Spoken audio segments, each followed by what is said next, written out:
Since the dawn of time, people have looked up at the evening sky and dreamed of traveling to Earth's nearest neighbor. On July 20th, 1969, as Neil Armstrong started down the ladder to the lunar surface, a dream as old as humanity was about to come true.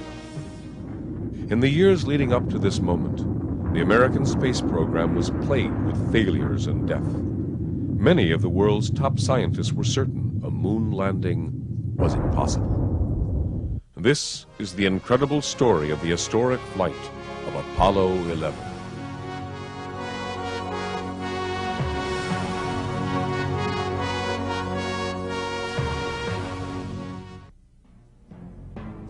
It was against the backdrop of the Cold War that the American and Russian race to the moon emerged.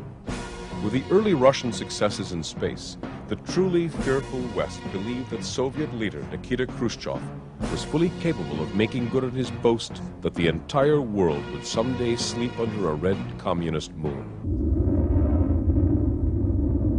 The early American effort in space, however, proved disastrous at nearly every turn. As the entire world watched in wonder, the U.S. news media aptly supplied wide coverage to several ruinous missions, in sharp contrast to the highly guarded, top-secret Russian space program, of which little or nothing was known. We were on the verge of having a robust capability that could take us to the moon. At least we could conceive of what it would look like on paper. But the actual systems we had at the time were relatively fragile and relatively unreliable. I remember looking at film of launches, frankly, most of which seemed to end up in a disaster rather than a successful launch to space. I believe this was probably the most dangerous period of the space flight because the spaceships that we were flying were not particularly reliable. We had lost the Mercury Atlas 1 and 3 missions. Prior to the John Glenn, we had had problems on several of the Atlases. The technology was very primitive at that period of time.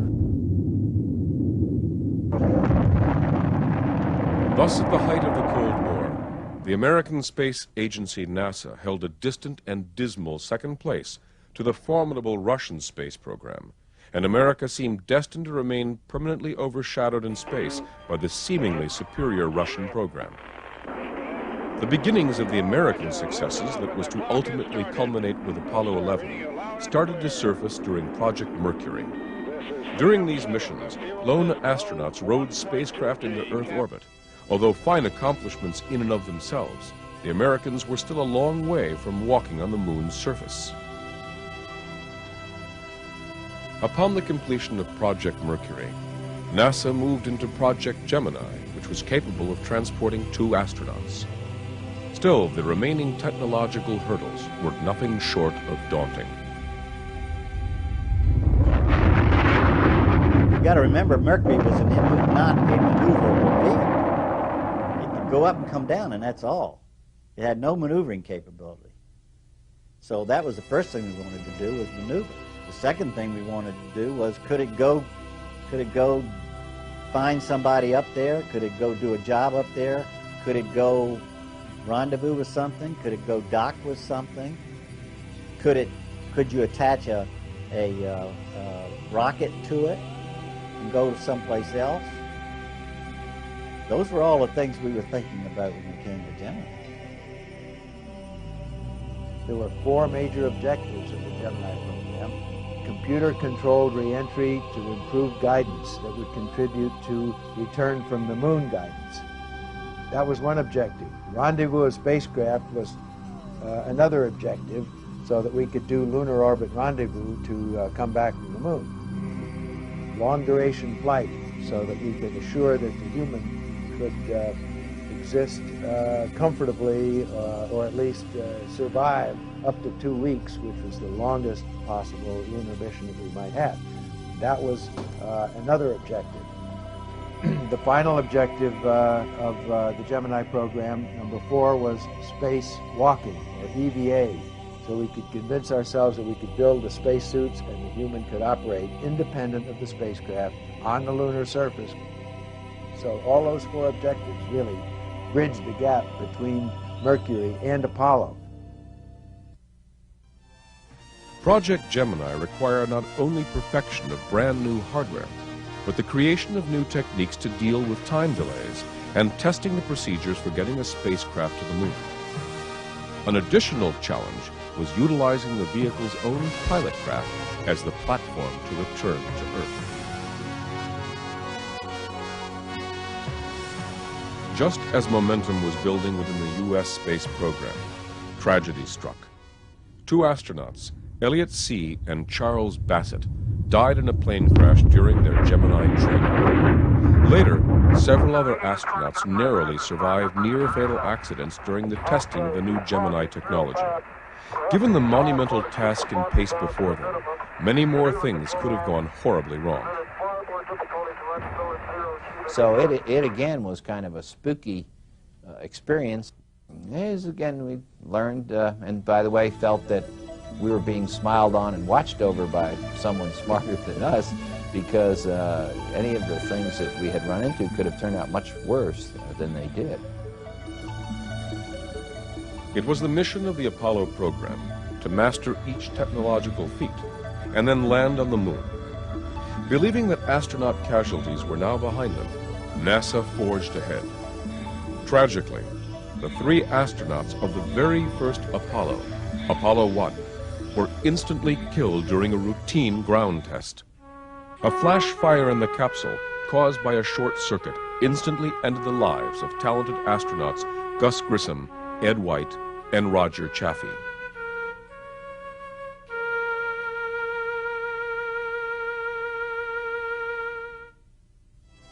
With NASA's moon goal seemingly beyond reach, little time was lost and the overall effort was accelerated. Apollo 8 successfully orbited the moon. Apollo 9 tested the lunar lander in Earth orbit. And Apollo 10 took the lander module to the moon as a dress rehearsal for the lunar landing. Each mission was integral to the first lunar landing attempt that was to be Apollo 11. I think if there was anything that got us there, it was the tremendous effort of the people we have, and I think that can be emphasized too greatly in Apollo. It was the people that did it, and not any machines or any inventions or any one particular people's courage or astronaut courage or anything like that. It was an effort of a large number of people who really devoted their entire life to making it happen. The crew of Apollo 11 was comprised of some of the most experienced and best trained of all astronauts.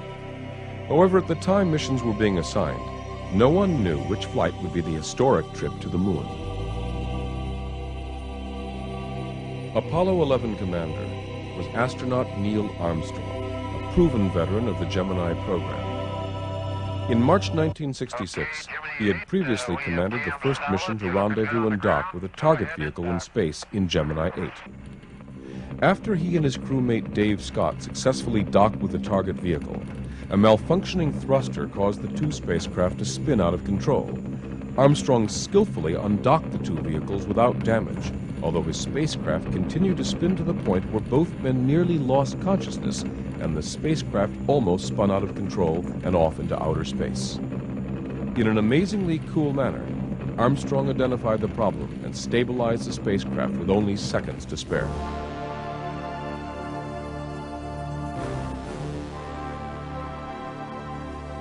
It was this sure confidence that earned Armstrong the commander post of the Apollo 11 mission. Those same skills once again saved Armstrong only weeks before the historic Apollo 11 mission. In the course of testing a research model of the lunar landing training vehicle, the vehicle malfunctioned and careened out of control.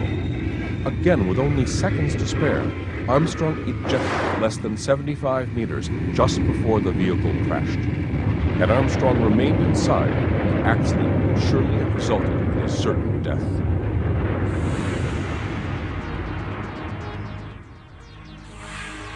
Armstrong's crewmate in the trip to the lunar surface was Colonel Buzz Aldrin, third in his class at West Point, who received a PhD in orbital mechanics from MIT prior to becoming an astronaut. It was Aldrin who more or less single-handedly rescued the Gemini program when he developed new spacewalk techniques during Gemini 12.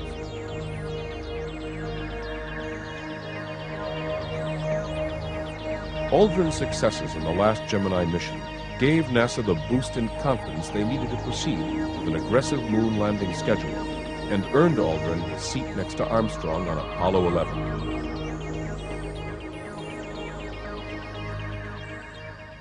The third crewmate on Apollo 11 was Michael Collins, another experienced Gemini astronaut who drew an assignment unique among astronauts.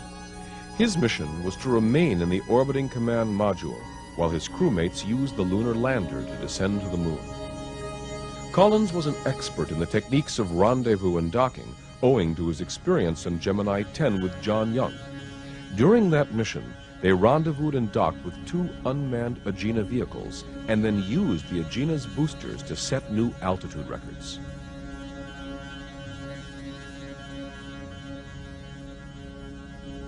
Originally, Collins was assigned to the first manned mission to orbit the moon on board Apollo 8, but was forced off that flight as a result of a bone spur in his neck that required minor surgery. He was later reassigned to the next available flight, Apollo 11.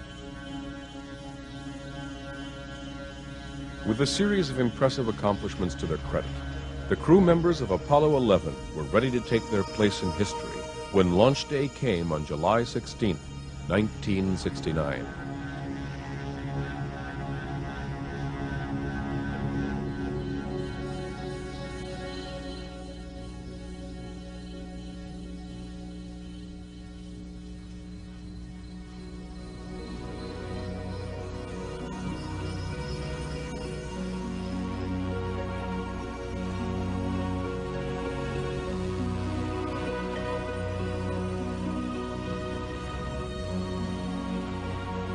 Well, every launch day is a time of excitement, enthusiasm, and apprehension. But I think in most circumstances, you always feel that the chances of actually lifting off are fairly distant or remote. And you have to temper your enthusiasm with the realization that, in fact, you may be coming back in and trying to go another day.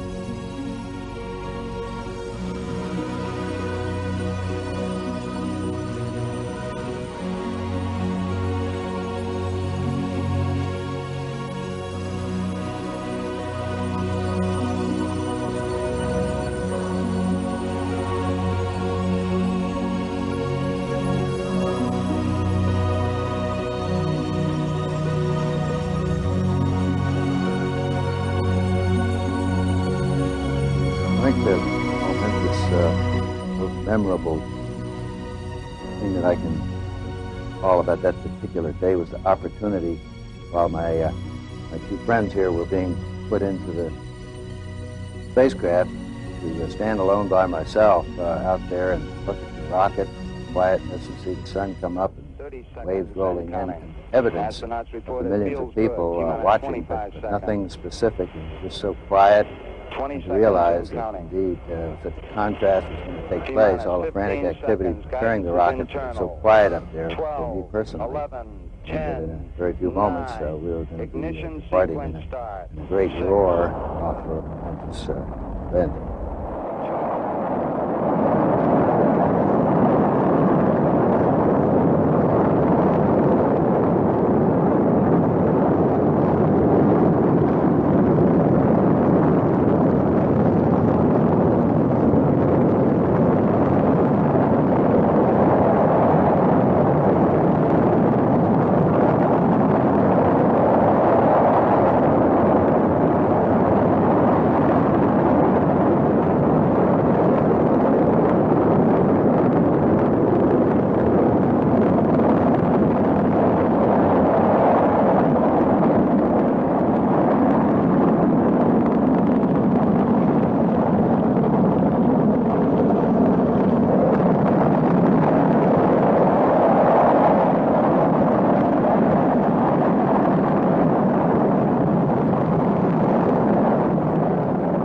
Apollo 11 proved to be a textbook launch, setting the crew on course for their appointment with the moon. However, excitement was cautiously kept in check by the knowledge that space travel is a very unforgiving undertaking.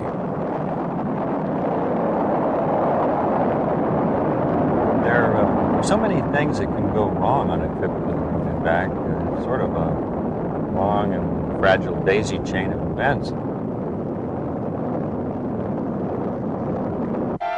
Of course, all three of us had flown in orbit before and seen the wonders of Earth as seen from space.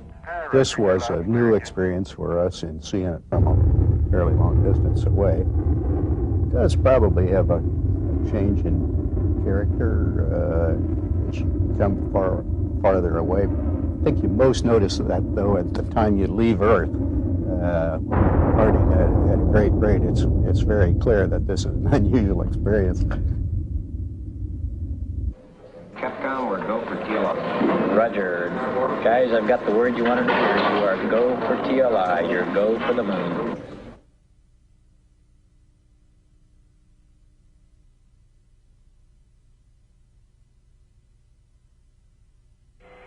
Apollo 11, this is Houston. How do you read?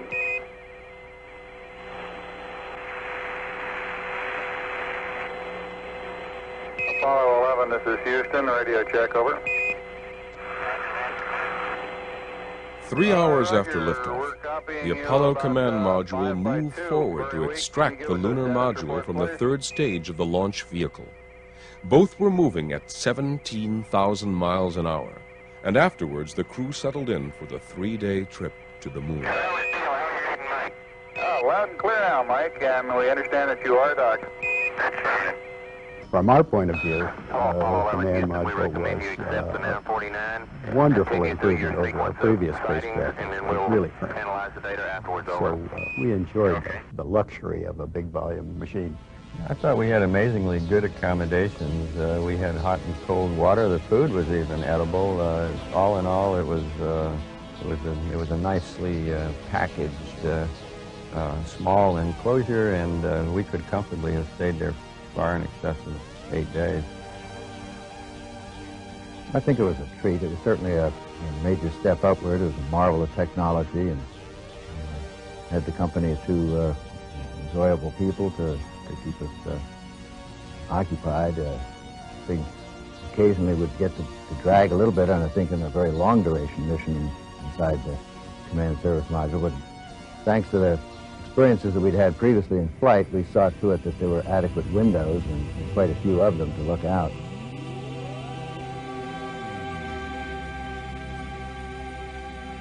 After traveling more than 250,000 miles across the emptiness of space, the spacecraft finally reached the moon and was readied for lunar orbit.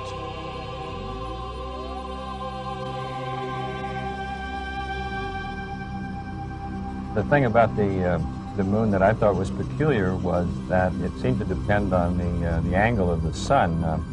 When the sun was almost overhead and it was noon down below, the moon appeared to be a warm and a friendly place. On the other hand, near dawn or dusk, it became very foreboding looking. The craters cast very long shadows, and the place looked distinctly unfriendly. So I was intrigued by the contrast based purely on what angle the sun happened to be coming from.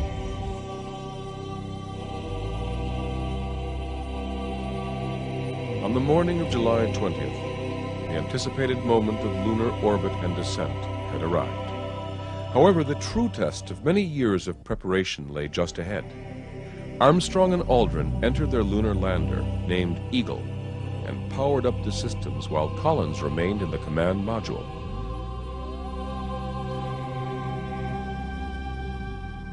The spacecraft is behind the moon, and we go into what we call battle short in the control center. Battle short is where we actually physically block the circuit breakers and the main feeders for this building, such that if we'd have a power fault, we'd prefer to burn up the circuit rather than have that circuit breaker open prematurely. As soon as GC says, hey, we're in battle short condition, we lock the doors to the room because we don't want anybody walking in and distracting us at critical times. The first thing I heard was the flight director, Gene Krantz, come on the intercom, and he gave us a speech that I think General Patton would have been proud of. He said, "Folks, we're here. We are going to succeed. You've been trained. You know what to do, and we're going to go do it." But then he said something was even better. He said, "But no matter how it turns out, I'm going to be with you, and no matter what you do, I'm going to be right behind you." And you can't imagine what that meant to a bunch of young fellows who, like myself, were only 25 or 26 years old. Okay, all flight controllers going around the horn, gonna go for undocking. Okay, retro, go. Fido, go. Guide, go. Control, go. Telcom, go. GNC, go. Ecom, go. Surgeon, go. Capcom, we're go for undocking. Hello, Eagle, Houston, we're standing by, over.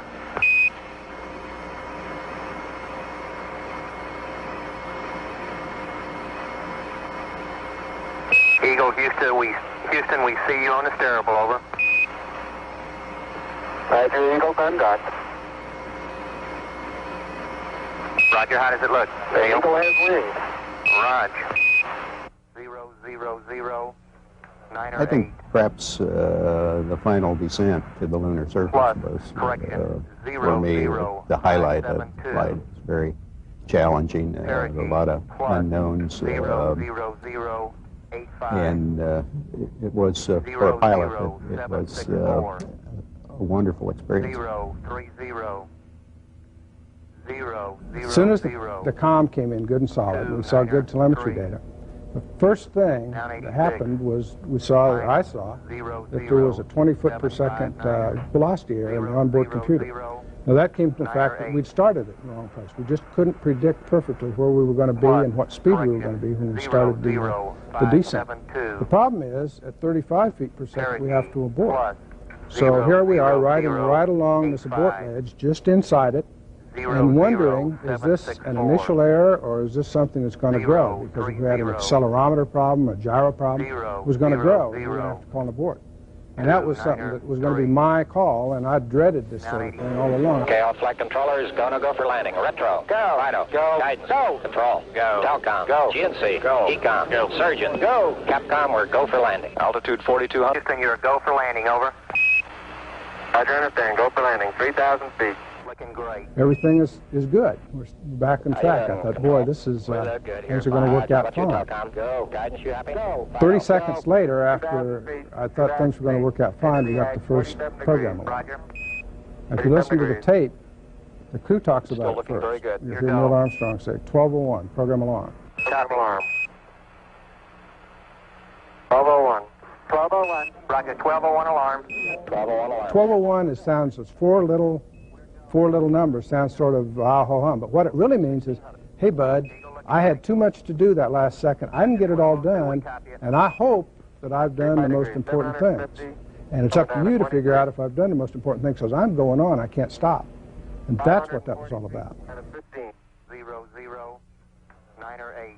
Well, when I saw those come up, my first thought, uh-oh, abort, you know, a computer, because always doing a simulation, a computer glitch like that was the data dropped out, the computer stopped computing, and everything just went to, you know, hell in a handbasket.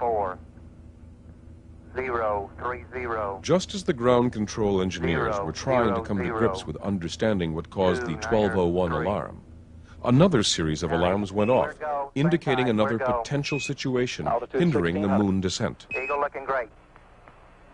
Roger, 1202, we copy it. Now, what we're concerned about, there's another computer alarm, which was called a PUDU, which means do program 00. Program 00 is where the computer says, hey, I don't have enough time to do anything. I'm going to go to idle and wait for further instructions. We were worried that we might force ourselves into that particular type alarm, and there we would have to, we'd either have to be in a landing position, select the abort guidance system and try to land or abort. I mean, that was a bad case. I look around and I see it's not coming too fast.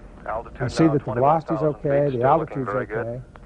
And about 10 seconds after the alarm, we call a go. I say, flight, we're going at alarm. Give us a reading on the 1202 program alarm. Roger, we got you. We're going at alarm. Good radar data. We're now in the approach phase. Everything looking good. Just right when the crew really needed it, because they called down and said, how are we doing? What's going on? Which is their way of saying, hey, what's going on? Give us a quick reading. We said go very confidently, and they put their head back in the cockpit and kept flying. Altitude, velocity, light. The tension in mission control was so real you could cut it with a knife, and I'm just babbling along on these, giving them updates and this and that and the other. And Deke Slayton was sitting right next to me during that final few minutes, and about the last minute, he hit me in the side and said, whispered, "Shut up, Charlie, and let them land." And so I got real quiet. Velocity, light.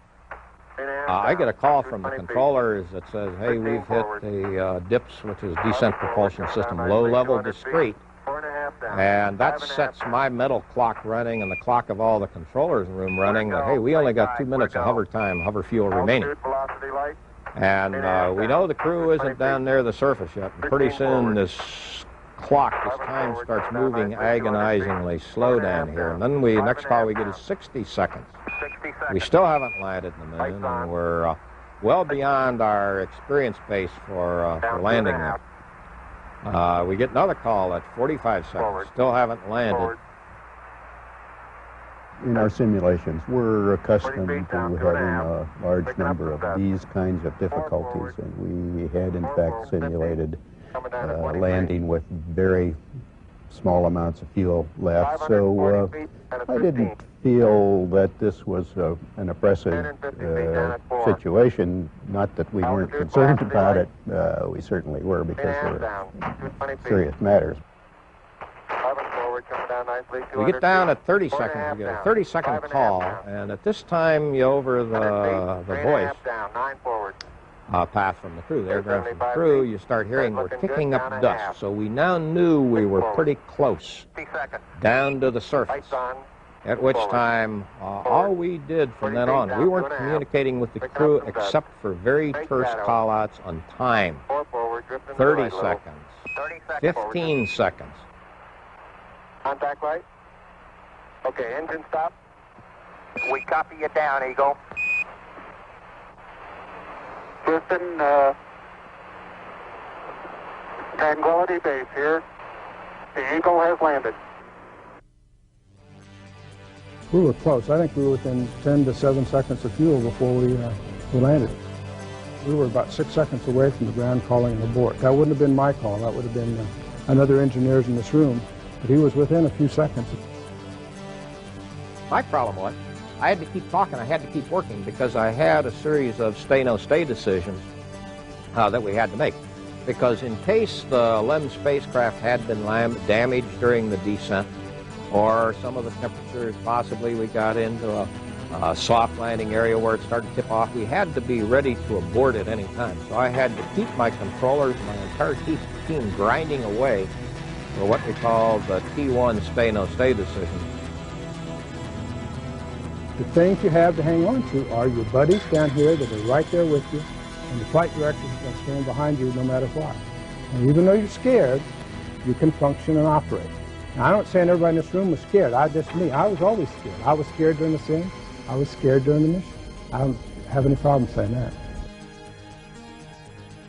The technological problems of landing aside, at least one renowned scientist had great fears as to whether Armstrong and Aldrin would even survive the landing. Some predicted that the dust covering the moon's surface would explode upon contact with the lunar lander's engines. That issue arose because of a scientist by the name of Thomas Gold, who tended to take a little bit of data and make extreme extrapolations from it. And he convinced a senator and some high-ranking NASA officials that this was a problem, that the moon dust would ignite.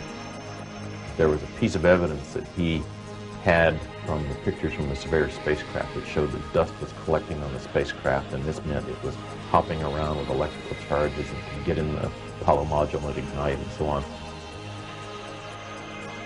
Ultimately, this fear proved groundless, and the first successful landing on the moon's surface became history. For the moment, the crew had to push aside any remaining anxiety and anticipation for their walk on the moon. There was still work to be done and checkouts to be performed inside the lunar excursion module before venturing outside. Through the window of the Eagle, Armstrong and Aldrin took in what no human had seen before. We had hours to stand there a mere 15 feet, say, above the surface and look at pretty much everything that was available out the front windows.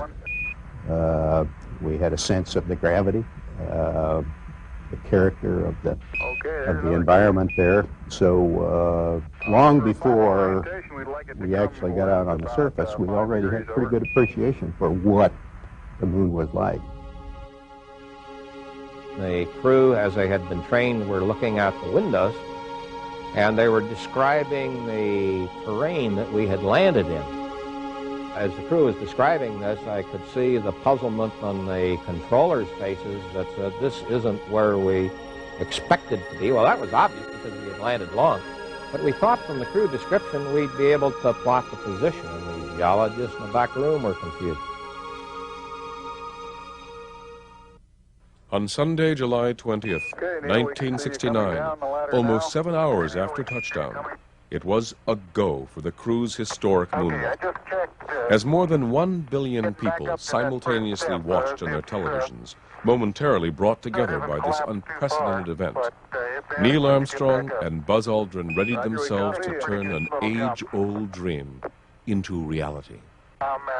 Tempering the astronauts' eager anticipation to walk the lunar surface was the lingering fear of potential danger and death. And that the astronauts would step off out of the spacecraft and sink out of sight if the spacecraft hadn't already sunk out of sight, that they needed snowshoes to walk around because there was going to be all this incredible depth of dust and so on. I'm going to step off the limb. That's one small step for man, one giant leap for mankind. Oh, that looks beautiful from here, Neil. It has a stark beauty all its own. It's like much of the high desert of the United States. It's different, but it's very pretty out here. Are you getting a TV picture now, Houston? Neil, yes, we are getting a TV picture. You're in our field of view now. Okay, ready for me to come out? All set. Okay, I'm on the top step. It's a very simple matter to hop down from one step to the next. You've got 3 more steps and then a long one. Okay, I'm going to leave that 1 foot up there and both hands down to about the 4th rung up. There you go. Okay, now I think I'll do the same. The first thing we did, we got out of that spacecraft, was go get some rocks. Do nothing else. Just just pick up some rocks, put them in a bag, and put that in the spacecraft in case we had to get the hell out of there. That's what we did. Okay, we've done that, and we're satisfied everything's okay on the moon. Now we'll go put out the instruments. We did that. What's the minimum instruments you can have on this flight? Because we don't want to spend a whole lot of time on the moon. We want to get off of there. We want to come back and think about all this stuff and make sure that we did it right and that everything was okay. I think I was relieved by the ease that we had in being able to move around. Perhaps impressed by the talcum powder nature of the fine surface itself. As you look at a blueprint, it just was so smooth, just like you just put your foot in talcum powder. It was just a many-faceted moon. It was a stranger to me before the mission, but I now look back at it as somewhat of a friend, a place that I've visited. Beautiful view. Isn't that something? Magnificent sight out here. Magnificent desolation. There is very, very fine powder, isn't it? Isn't it fine? Hey, Neil, didn't I say we might see some purple rocks? Find the purple rocks? Yep. Very small. With about sparkly, 2.5 hours allocated for the moonwalk, most of the time was dedicated to collecting rocks, planting the American flag, and erecting a few key scientific experiments. When we first had interfaced with the scientists, the paleontologists, planetologists, and the geologists, and the seismologists, and all those learned doctors, they didn't like us worth a damn. They wanted to do all this fancy science on the moon. That wasn't our job at the time. Our job was to get that goddamn thing there and back safely. The guys that flew in it safely. And I would say, look, don't bother me with that now. Tell me what's the minimum amount I can do to satisfy you, and let me go get it done. One of the experiments consisted of a package to detect moonquakes and meteorite impacts, while a laser-ranging reflector helped to accurately measure Earth-Moon distances, and a solar wind experiment detected particles of solar wind blowing onto the lunar surface. When we're on the surface of the moon, even though the Earth was only a slight 24 degrees off the vertical, there was no traction on my part to divert my attention from where we were and what we were doing, to look up at it, except for the one time when we tried to take a moving picture, or a stirring picture, a memorable picture. And certainly, in retrospect, we looked awfully small. Personally, there was a time when an ironic thought sort of filtered through my mind that here Neil and I were so far away from home, much further than people have ever been, and yet at that same time there were more thoughts, concerns back so far away on what it is we were doing at that very moment. After 2 hours and 31 minutes, the astronauts completed their work on the moon and returned to their lunar lander. With no wind or rain on the moon, the footprints of Armstrong and Aldrin will remain for centuries. Astronaut Collins remained behind to pilot the command module named Columbia and was orbiting the moon. During this time, he had occasion for much serious contemplation. A minor functional error could leave him floating in space forever. Well, I enjoyed being in the command module by myself. It was a happy little home. All the machinery was working properly, and my concerns were not within the command module, but simply that something might go wrong with the LEM, with the lunar module, and these two guys might get stuck on the surface of the moon. That was my main concern. Ascent back into lunar orbit. Capcom, Ecom, Surgeon, GNC. Guidance, you happy? Go. Fido. Go. Capcom, we're go for liftoff. Tranquility Base, Houston, you're cleared for takeoff. Roger, understand. We're number 1 on the runway. Perhaps the most dangerous aspect of the entire mission was the ascent phase, when the astronauts lifted off from the lunar surface. Nearly every system of the mission was equipped with backups, double redundant machinery and equipment, with the exception of one. There could be only one lightweight engine that would lift the crew up and off the lunar surface. If the engine failed to start, astronauts Armstrong and Aldrin would have become permanent monuments on the moon.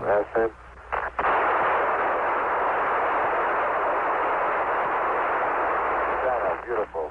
Very smooth. Very quiet ride. There's that one playground there.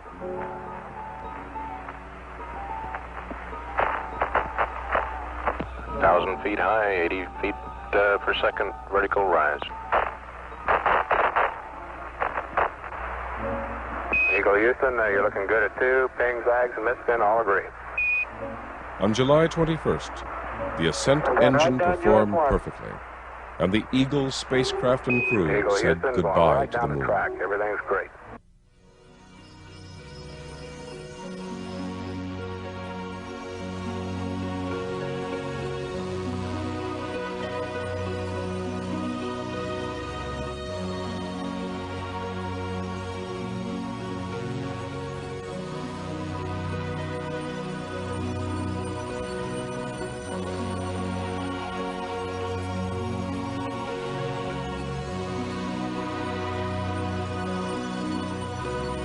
Commander Collins and the command module, the approaching Eagle was a welcome sight.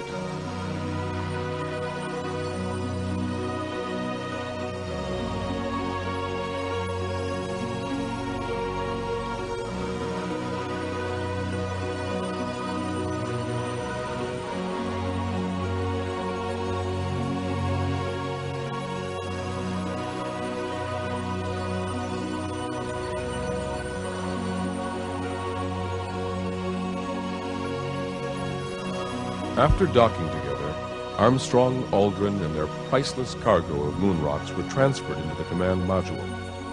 The lunar lander was jettisoned and ultimately fell back and crashed on the moon. The crew was anxious to return home, but they were still 3 days and 250,000 miles away. The key thing is this business that we're in is absolutely intolerant of carelessness, neglect, incapacity. There's a lot of surprises. There's a high risk. There's nothing conservative about the business that we're in. Basically, we hold back until we are absolutely sure that our job is done. Then we will sit back and we'll celebrate.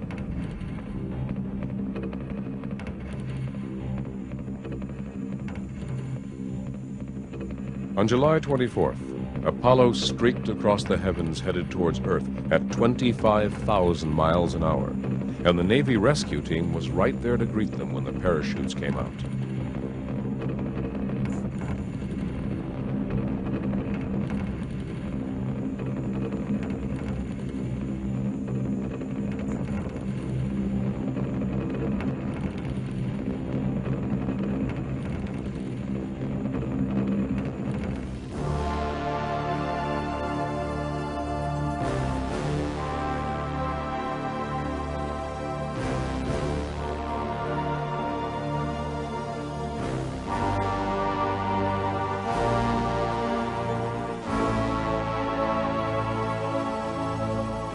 I think in 11, from my personal standpoint,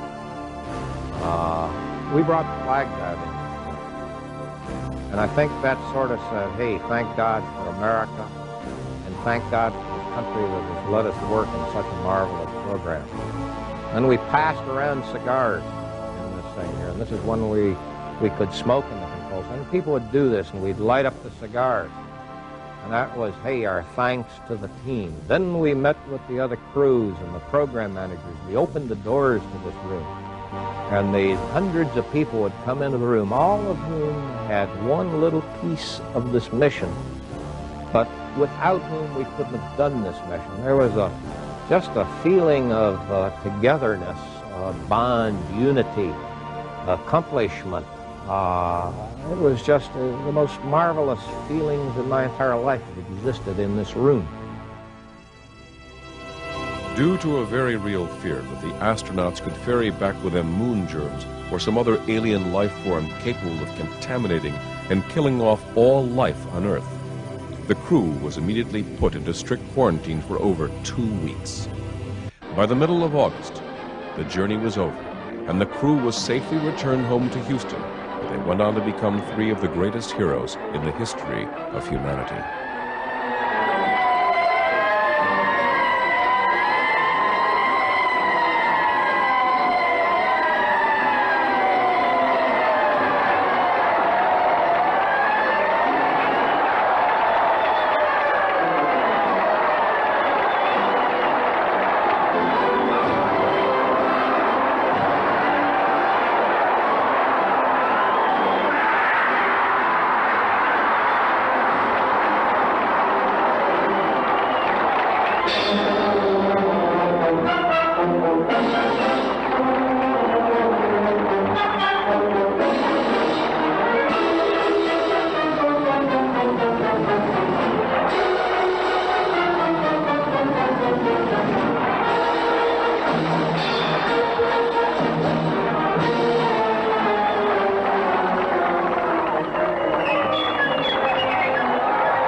Although some argue that the moon missions cost too much for too little, the Apollo program was truly a bargain.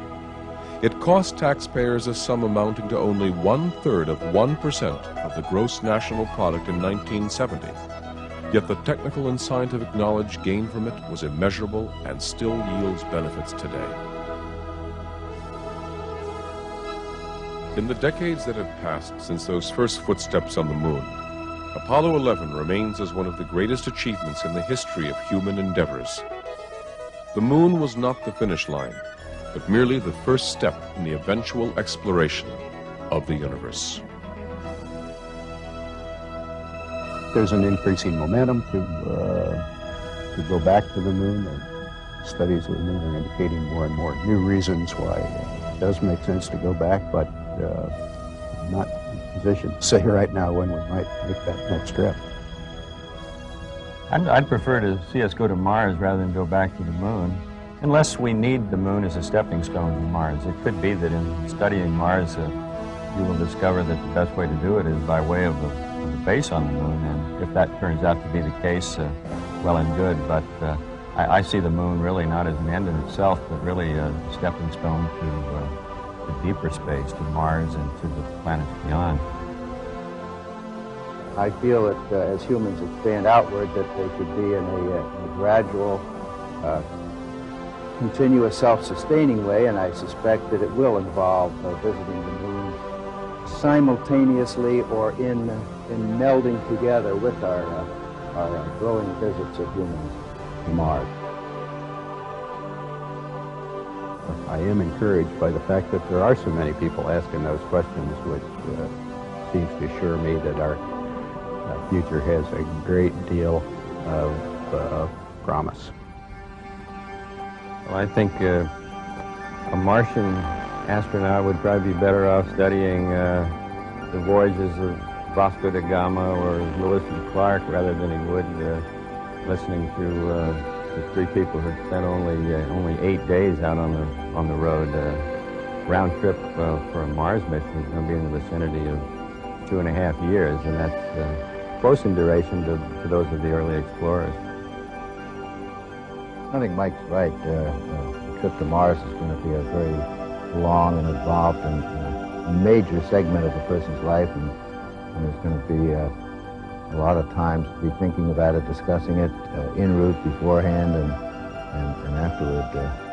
Information needs a strong goal, strong objective, and Mars is a much clearer one to use as our compelling drawing force into the future.